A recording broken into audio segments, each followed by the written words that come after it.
This is the Second Studio Design and Architecture podcast hosted by two architects, myself, David Lee, and Marina Bourderonnet. The two of us are also founders of the Architecture and Interior Design Office Fame. And today we're talking about the livability of show houses. Show house would be the really fancy, expressive, and cool artistic homes you see online in the publications, perhaps, or on Pinterest. And we're having a discussion about whether or not they make sense for everyday living. Right. And I am definitely pro show house. And in the conversation, we're going to highlight some of the reasons why they are for everyday living and some reasons why they aren't, and how that path is navigated through the design process for clients and for architects. And I think it's a good topic because obviously for clients and architects, reference images, Pinterest to name drop, has become a big part of the process sometimes, and there's definitely pros to it and there's definitely cons. It's a whole nother conversation. But everyone is seeing these images that they're drawn to, these photographs of these incredible projects. And there's sometimes a little bit or a great difference between what's being displayed and what makes sense for a primary residence, for a home that, let's say, a prototypical family of four or even just a couple are going to live in every day of their lives. They're different things.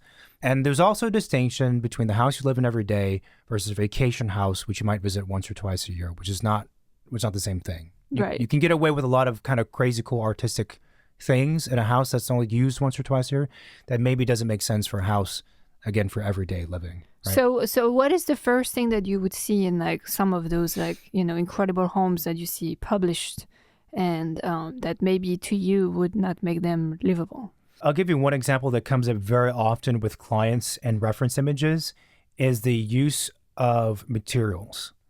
Specifically marble in kitchens, but materials throughout. I mean, a lot of the projects we see, they use really nice, great looking materials, but a lot of times these materials are either not resilient enough for everyday living, depending on how the person lives, right? Which we have to talk about, or they require maintenance anyway on their own just to upkeep their life. They require restanding and et cetera, et cetera. For some people, they don't want to have to put up with that. And they realize, okay, well, I can't have this crazy looking stone because it's going to make me, be extra tidy and clean up all the time, or have a maintenance person come in once a year. I agree with that. And I think to me, the livability aspect isn't necessarily there is like a baseline, right? Like all the homes we see around town, wherever we all are, like those are livable because people do live in them, right? They're like the standard basic homes. But I think the ones we're referring to that are being published, to me, they're livable or not livable really depends on who is living in those homes. True. Like they could be livable if that's how you want to live, if you don't mind those things, if you don't if you don't cook, you can have marble countertop, doesn't matter, right? Like it's totally livable. Yeah. If you cook with red wine, you're a chef and you just spill and use like hot spices and things with like a lot of oil and things, well, maybe that's not the best countertop for you, right? By the way, specifically, there are ways to treat marble so they become much more resilient, but they're coatings essentially, getting hyper detailed, but they don't last forever. So it comes back to maintenance skin. Like nothing is, I think sometimes for the durability of things, like clients want products and materials that are bulletproof. Like I can do anything and it'll be okay. No material is going to be bulletproof unless you're building your house out of, I don't know, titanium or something. It's not happen. I mean, houses, they live, right? Mm-hmm. Anything in life that you use over and over and over again is going to get worn out. And a house is one of that, So I think it's just, is there ways to make it more durable or expand its longevity in time? Yeah, you can go with higher quality material. You can go with better detailing, here and there. So things don't get beat up or don't get damaged. But you bring up a really good point that the livability is very dependent on who's living in there. Yeah. Some people are really, really rough with their homes, rougher than I ever was growing up or I am now. And I don't understand why it's like, just don't throw things down the counter. It's like, set them down. I know. Don't slam your doors, close your doors. Don't bang into the side of this cabinet, avoid the cabinet. So it's really about the individual, but there is a big discrepancy sometimes on the extreme end of a person who's like the Hulk who lives in the house, versus what you see online. Someone once told me, and it was a great description of these really high-end, beautiful houses you see in the photographs. They described it as a Rolex or some high-end watch, or even a high-end sports car, right? High-end sports cars, they look cool, they are high performance, they're always breaking down. Watches, they need maintenance. All of those things that are like high performing, they need maintenance, they need care, right? The same thing applies to the house when it's at a certain level or a certain quality or category, right? And that's something people should really keep in mind, I think. Yeah, and I think just being honest with themselves too. Like if a client knows that, you know what, like they can't have white countertops because they won't be able to keep them clean, then let your architect or designer know that that's not an option for you because of those reasons. The other thing that I see very often as a discrepancy is the functionality. Now, this could be interpreted in a lot of functionality, could apply to a lot of things. For example, I saw a kitchen the other day, and they had an island that, had a sink that was flat on the countertop. So there's no basin, I guess you would say. Right. And the island top thickness was like 6 inches thick, like really monolithic, big slab of marble. And the stools were these marble cube blocks, right? And it looked amazing. But if you're sitting there, it's like the most uncomfortable thing ever because of the way the human proportions work. One, it's nice to have a back to lean up against, right? Two, those things, you're never going to be able to move those stools. They're so incredibly heavy. Three, your legs are not going to fit between the top of the seat and the bottom of the island because the top of the island is so massive in what I saw. Like your legs are not going to fit there. So you're going to have to sit sideways. Right. All of these things seem like small, minor details, but again, everyday living looks great. If you tried living in that, using every day for your kids and your breakfast, you would be driven. You'd be, this is uncomfortable. I don't want to sit like this. Like you go to a restaurant sometimes and they have a bar seating. They don't have a bar for your feet. You get exhausted and fatigued quickly because your feet need to sit on a bar. Like, again, these are minor things in a way, but all of that is about the livability. Then there is things that make sense and things that don't make sense. Having stools at a bar where nobody can sit, that doesn't make sense. That's not a stool. That's a sculptural element, maybe. Yeah. That's an art piece. That's not a stool. So I think it's about making sense or not making sense and like deciding like, is this a functional piece? Is it an art piece? Is this even supposed to be used? Is this just to symbolize that there is a sink on the island, but actually it's not a sink? Mm-hmm. Like I'm not opposed to kind of like question and rethink about the things that make a home, right? To kind of like push us to live differently and create and design differently, right? But it has to be honest in what it's trying to do, and it has to make sense for what it's trying to do. Mm-hmm. Let's say you have a particular thing. The kitchen island and stools, for example, or something else. Maybe it's a cabinet, or maybe it's another feature or a chair, or whatever it might be, a thing. And you're faced with the choice of, okay, do I make it look really cool? And this is the client and us are together. We both have to make a choice. Do we make it look really cool, or do we make it something that's actually makes sense for you, like in everyday living that's comfortable? And again, there shouldn't be a trade-off, but inherently, yeah, there is a trade. You got to choose one or the other at some level. The other way to approach that problem is to say, okay, well, maybe this thing is meant to be about livability, and that's okay, and that's what it is. But this item over here gives us an opportunity to do something that's more just artistic sculpture. It doesn't need to perform, so we take the pressure off of the livability pressure off of that, and we make it cool.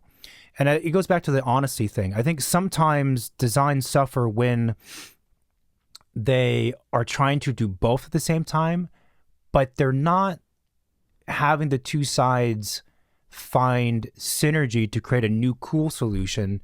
They're both just compromising. No, and that's the worst thing. And you can't achieve them both well equally. Like it's very rare that you can find that, you know, both the functionality and the aesthetic, or like the boldness of the aesthetic and the functionality are each performing to their 100%, right? It's oftentimes one would have to give and the other one would have to like take over. Yeah. It also depends on the vision that you're going for, right? Like there are projects that are hyper functional, But that's part of their aesthetic in a way, is to feel that way, to feel natural, to feel whatever. But I think in the context of this conversation, we're talking about projects that are oftentimes ultra minimal, have strange proportions, which make them look cool in the photographs. And but there's no the human body is generally a certain size, and the seats only vary by a few inches typically for them to be comfortable. You can't get away from that. It's not possible, right? Yeah. The distance from the top of the seat to the bottom of the counter where your legs go under, there's only a certain amount of distance you can play with, and that's the extent.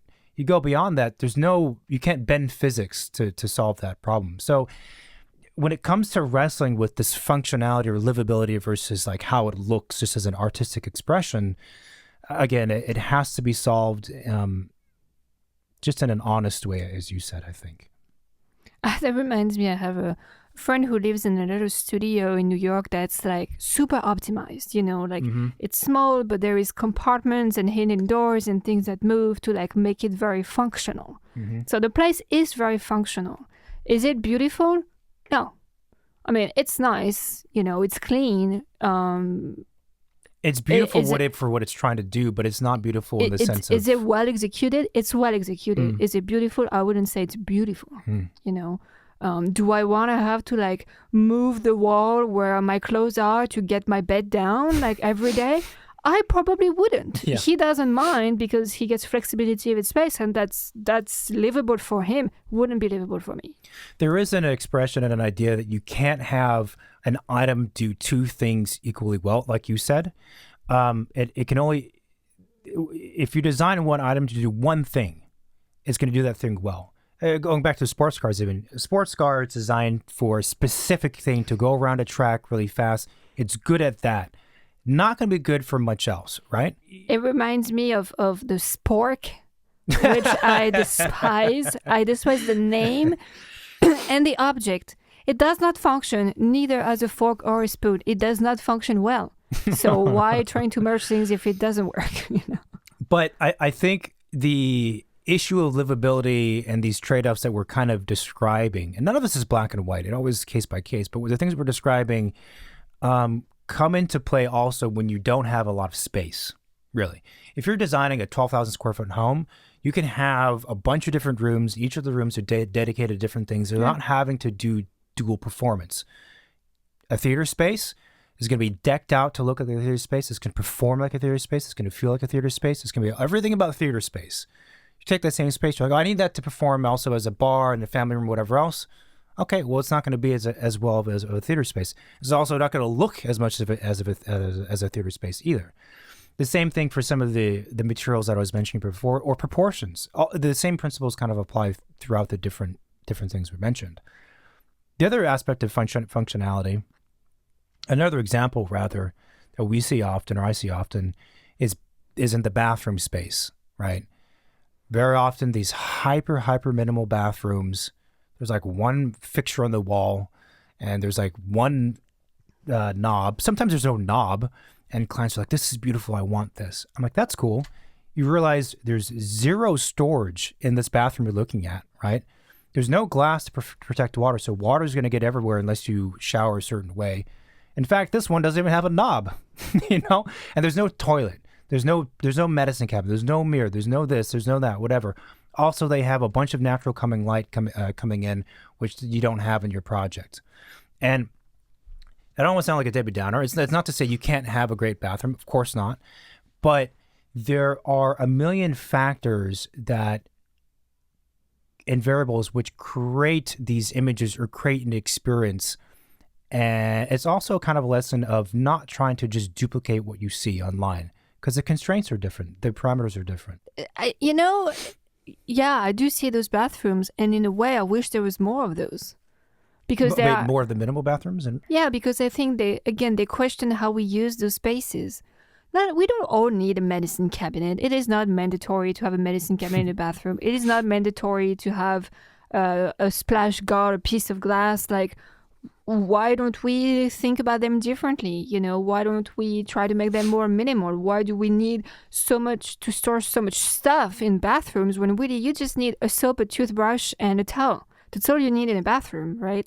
Like, no, but like I think if you have a space for a dedicated makeup station, then yeah. I think if clients are willing to explore living differently and become different people, then it is very interesting to look at this space with a different lens.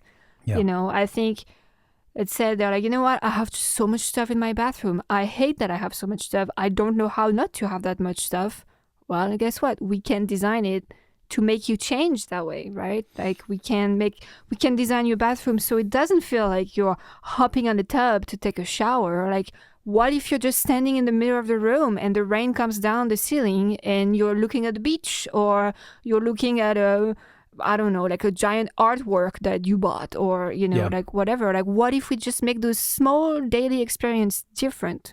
What if we teach you that, you know what? You don't store anything in the bathroom. Everything happens before you get in the bathroom. Mm-hmm. What if there is an interstitial space before you enter the bathroom that you just get in there naked? Like, everything is out there, Mm-hmm. Like, I think it would be very interesting. I think the problem with those images is that oftentimes people cannot explain what they like them for. Is it for the lighting? Is it because you like that specific faucet? Is it because you like the material palettes and the colors? Is it because that's how you want to be using the space? You want something different. And that's really the trickiest part, is just getting people to put the tag on what it is that they like about that image. Well, it's a process to unpack all of that for sure. Yeah. But I do really like the point of that when you're creating a new house or remodel, a new space, it's going to change how you live and you operate and how you feel. I mean, I think we say all the time is a house is a framework for living, it's a framework for life. And therefore, it's an opportunity to slightly redefine or really redefine and reinvent who you are as an individual, who you aspire to be in the most like fundamental philosophical sense, but also just how you live. Yeah. Right. And it's not good when clients, I think they get hung up on like, I need to have like this thing. Sometimes if it's a small request and it makes sense, then yeah, sure, that of course we can accommodate. But when you have too many of those things, it confines the project and you're not being open to just a better way of doing things. Yeah.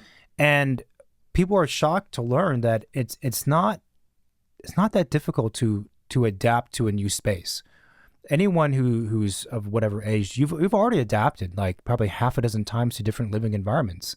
It took you like maybe 3 weeks to adapt, and then you're used to it. Oh, this is what it is. And I wish people were willing to question the way they live or the way they do things more. A lot of times like clients would be like, "Oh no, I can't have that. That's just like it's not enough storage," or like it's too much. It's too modern, and it's like, well.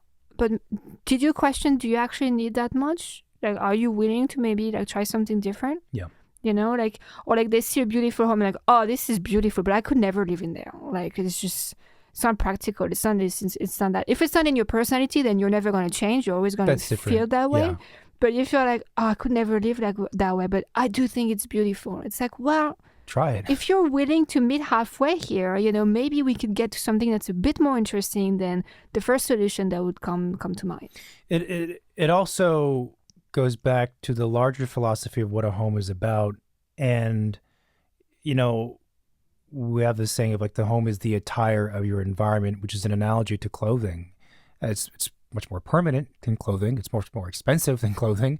And it takes longer to create than clothing, but like it's the same principle, right? Like it's an opportunity for you to express yourself. And if you want to be that way, this future state you're going to exist in is you're building your own environment to be within that's going to be finished 3 years from now, then do that.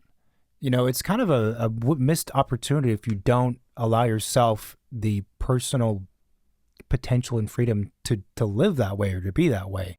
I think the worst that could happen again is a client not knowing themselves well enough, because the worst thing that could happen is that you design a space that is beautiful, that the client liked, and then they move in and then just start like cramming them with whatever stuff, just keep like stuffing and stuffing and stuffing. Well, if the designer had known that's what was the client was going to do, the space could have been designed differently. Well, you bring up a point that there's a limit too. Like you want to, again, as an opportunity to expand yourself, to grow, to do something cool, to become this future self, but you don't want to you don't want to lie to yourself, be like, oh, I'm going to be this person, I'm going to have like only white clothing. Right. You know, like if it's not realistic at all, then we're not going to aim for that because it won't make sense.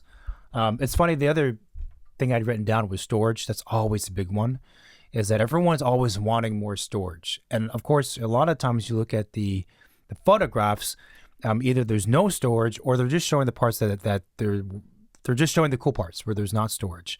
But it's particularly in bathrooms that comes up all the time, you know, seamless walls everywhere.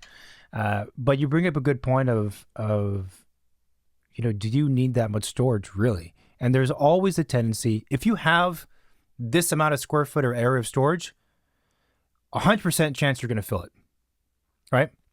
If you tell me I need, I don't know, 100 square feet of storage, I give you 200, you're going to fill the 200. And the next time, okay, now I need 200. I'm going to give you 300. Okay, now I need 300. So there's a little bit of like, we need to, I think, be, I don't know, mature enough to kind of structure our lives and to create frameworks that keep us in order and control so we don't do weird and crazy things like just adding on infinite amount of storage. It's funny because we designed this project for some clients, and you know, they built the house, and when they built the house they were like, oh, there is not enough storage. So we came up with like all kinds of like, you know, creative ideas to incorporate storage without just having closets everywhere, right? Yeah. Storage can take multiple shape. It's not just a closet with, you know, sliding or swing doors. Like it could be a built-in, it could be a hidden storage, it could be within a wall cavity, it could be under a stair, it could be anything, right? Under it a banquette. It could be the steps of a stair even, like it could be hidden in the floor, like for all you know. And so we did the house with storage to kind of like, you know, qualify that requirement. And the clients moved in and most of the storage is still empty. And I'm like, in a way, that's great because maybe over time that storage will get filled up. Well, right? I'm content with that. It's bad when you design storage and when the client moves in, it's already full because that means they already won't have enough storage. It's true. You know, but I'm content with them having bonus because it was all in this case it was integrated. So it's not like you walk in like, oh, there's like a bunch of closets in every wall. No, it wasn't that case. If you did that and it wasn't filled in, then well, first of all, why are you designing a bunch of closets? But that would be a problem. The other thing I think that's a big difference between the images online and then the houses that are done for everyday living most often is space efficiency. And this directly ties to the budget and square footage. A lot of people, you're not designing and building 12,000 square foot houses for the average person. I get that. But sometimes the really cool houses we see, they have large architectural and interior gestures that take massive amounts of space. Don't get me wrong. I think it's an amazing house. I think it's really cool. I think it's great architecture. But maybe for everyday living, for the closer to average person who still have a lot of money to build a house, it's not practical. You're just wasting space for the sake of cool images. Well, there is scale, which maybe is what you refer to. You know, like if I think of space efficiency, let's say you have a 4,000 square foot home, right? Like if the plan is maximized so we can squeeze as much functionality of that house as we can, you know, okay, it's efficient because the wasted space is limited. Could we have done less and better with that? Yeah, probably, you know, without going to like a gigantic scale or having just like one bedroom in a 4,000 square foot home. Like, could we have taken a bit more room, a bit more wiggle room here and there to make a better quality space? Yeah, we could have. I think scale and proportion are interesting words compared to the word size. They're Right. different things. Right. Scale is relative and proportion is obviously relative.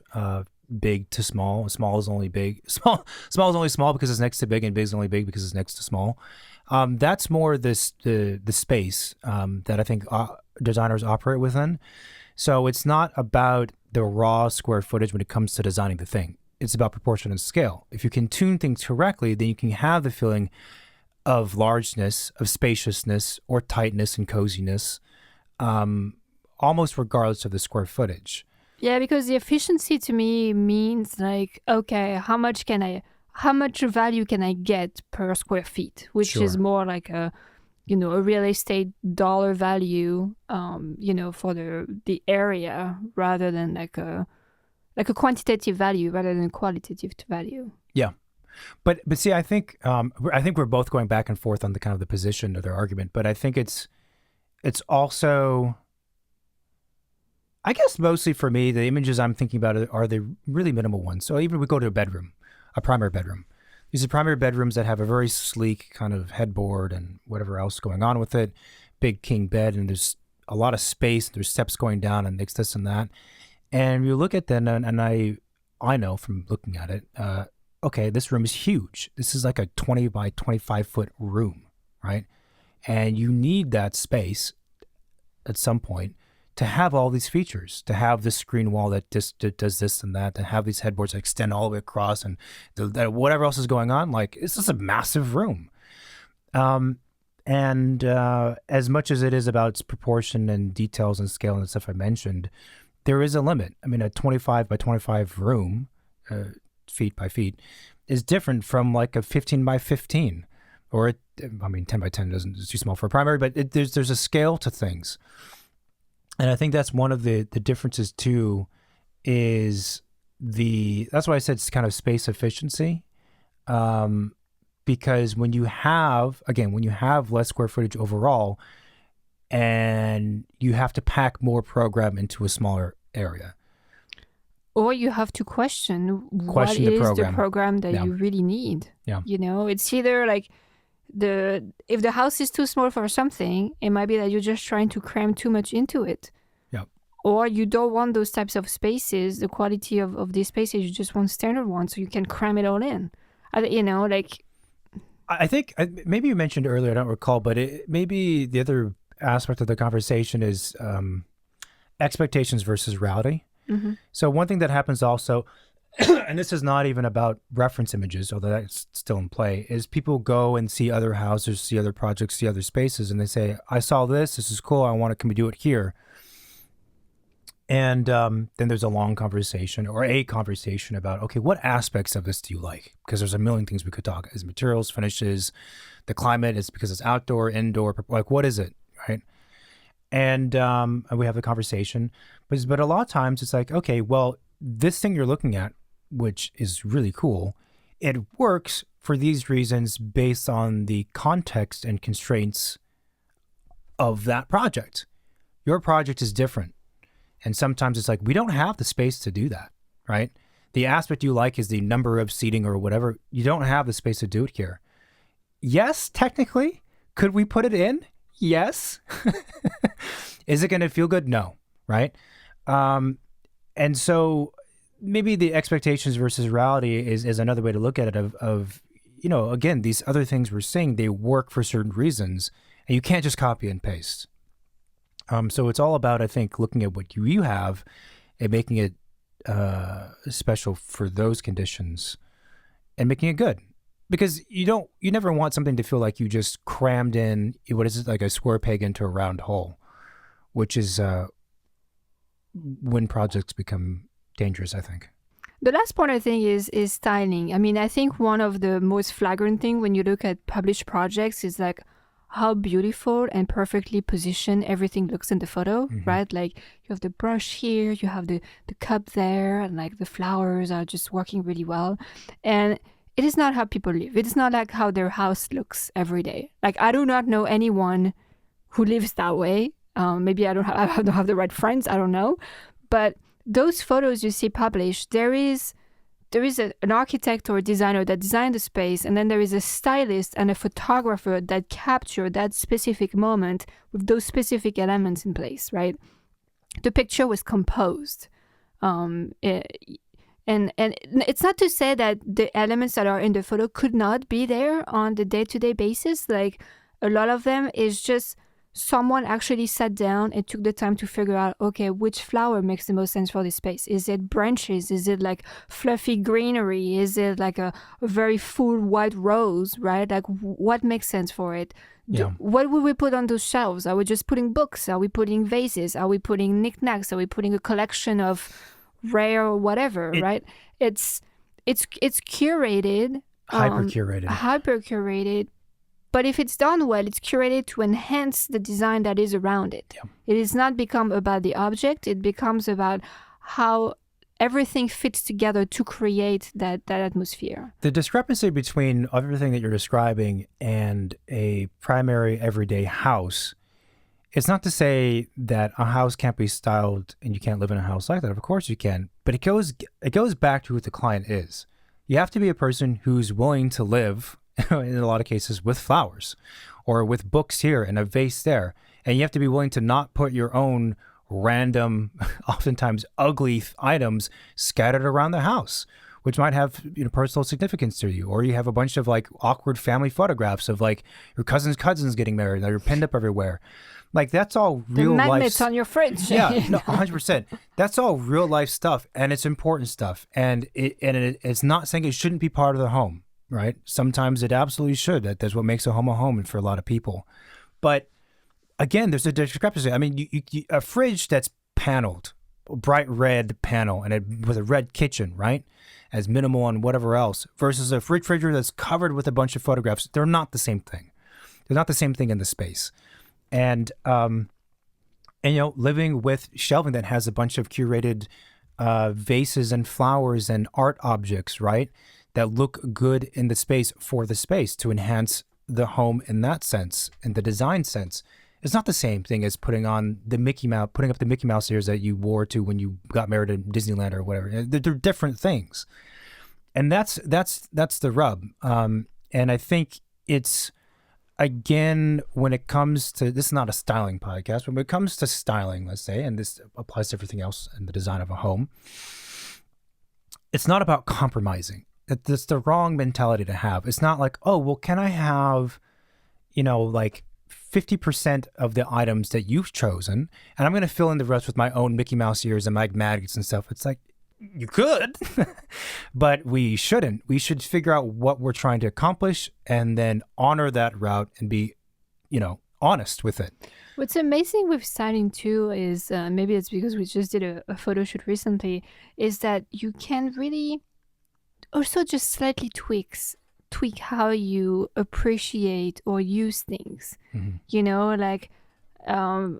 It could be as simple as you have a plant in your shower. Not everybody has a plant in their shower, but guess what? You put a wooden stool, a plant on it, a nice brush, and maybe you're going to take a better shower because guess what? It just looks cuter in there. It just feels better, right? The power of styling, I think, is underrated, and I think it's maybe oftentimes thought of as just being for photo shoot, but I actually think that people could use more of that. Anyone could use help in just knowing what is the right object for this table. What is the right color for this corner? What is missing here on that chair? Maybe it's a pillow. Maybe it's a candle on the corner of the table, right? Just to create those little moments. I think, our daily lives sometimes are like sad and boring and repetitive enough that if we could just enjoy like a few seconds here, a couple minutes there, or just being surrounded by the things that we love in the best place that they could be put. Mm-hmm. Like there is a lot that could happen just with that, I agree. I think a good analogy is going back to clothing again, right? So if let's say the architecture is your base clothing, and the structure is like the underwear, and the architecture is, your I don't know, with sweater and pants and socks or shirt or blouse or whatever. The styling is like kind of the accessories in a certain sense. And all this stuff impacts how you feel. Right? You wear things to express who you are, but also to make yourself feel good. You wear things to put to create this new reality that's better than the mundane one that you kind of described. And now when you put on those things, you're like, I feel a certain way. I'm being represented a certain way. I experience a certain thing. It's the same thing with a house. And I think it should be thought of in that manner. I think though, right, there's a spectrum and there's a limit, right? Wearing a tuxedo and wearing cufflinks and a watch and whatever else like you would wear and patent leather shoes, you feel fantastic. I don't know if you do it, but a guy, you feel fantastic. But I'm not going to do that every day. But maybe every day there's a way that I can wear something that's not just REI or North Face or whatever gear, but something that's a little more elevated that's going to help me feel a certain way, and et cetera, et cetera, et cetera. And maybe that's what a home can be. Homes are challenging and they're different from hotels because this is a lot at the center of the conversation of a home. How do you create an elevated living situation and representation of an individual, but have it be realistic, right? Hotels don't have to be realistic. People aren't there for a couple of days. They can be staged and styled perfectly for whatever it's trying to do. It's all fiction, right? It doesn't have to meet the requirements of everyday living, of performance. It doesn't have to meet requirements of personalized objects. And some folks are more okay with living in all the time something that's more like a hotel. And other folks are like, no, it's important for me to have my random stuff somewhere in the house. It's important that I be able to bang into stuff or use this countertop and abuse it, and it's going to be resilient. Yeah, no, totally. But I think styling is very interesting. I think you touched on the right point when you're like, basically like those little small things can bring you joy or make you feel good. And I think we underestimate the power of those things, like sometimes you feel stressed or you feel sad, and while you look around, guess what? Your living room looks like shit. Like it's all over the place. None of it makes sense. There is not a place that you can just look at and just rest looking at it, just staring at it, and just think, "Oh, I'm feeling good. I'm happy. I'm enjoying. I'm just taking a break here." So I do think that more could be done with that. I think it's hard to in our society because there is a tendency of, pushed consumerism where we just buy stuff constantly. And trying to live in that more minimal, curated life takes a lot of effort, and also means that you do have to say no to certain things. Yeah. Like you want a kitchen to look very clean and minimal and just have beautiful objects. Well, you can have your little toaster oven on the counter if it looks like crap. Yeah. You have like kids and they need a peanut butter sandwich every day, and you have the bag of Trader Joe's bread on the counter in the plastic wrap. Well, no, you got to put the bread in a beautiful box that sits on the counter. It's like an extra step. It's an extra thing that you have to think about. I think maybe it's a choice of how do you want to live. Maybe at some point you need to sit down, look around, and be like, hey, you know what? I think I just have too much stuff. And I do really strongly feel and think that the space within which we live and work and basically just exist truly impacts how we feel mentally, physically, on like all of the different levels of life satisfaction. And like if we can, and those are things that we have control over. Like how much stuff you have control over that. Yeah. You're the one who gets rid of it or buys it. You can control that. So I think it's possible to make your house a show house, maybe just by styling it right, just by getting rid of stuff, just by being very selective as to what makes it into your home and what doesn't. It's hard too because for a home that someone's lived in for a very long time, so remodels, you get used to your environment and you're blind to all of the sometimes defects, like things are worn out and they don't see it at all. But when you're a new person coming to the house, like, wow, your kitchen's like kind of old. You need to like replace your cabinets, but you don't see it because if you live there. It's the same thing with all the items within it and how it's maintained. And a lot of times it is just about being tidy and clean, to be honest. And people will be like, oh, you know what? I have 2 kids. I live in an apartment. Like, how am I supposed to like keep their stuff in their room or whatever? You're the boss here. Like, you make them keep their stuff in their room if you don't want to see that in your living room, or find a simple, creative way to display their stuff so it feels like, you can enjoy it. This is why also, as you're talking, I was thinking, designing houses is just so, primary residences specifically, it's just so difficult. This is why it's difficult. Because you think about the nuances and the specific examples and situations that listeners are probably thinking about in their own house, and think about like, okay, somehow that would want to be conveyed to the designer or architect I'm working with, so they create something around this. I mean, it is incredibly complicated, but it's also why it's rewarding, and also why it's a very people person kind of profession with houses. Otherwise, you design something that doesn't work either on one end of the spectrum or the other.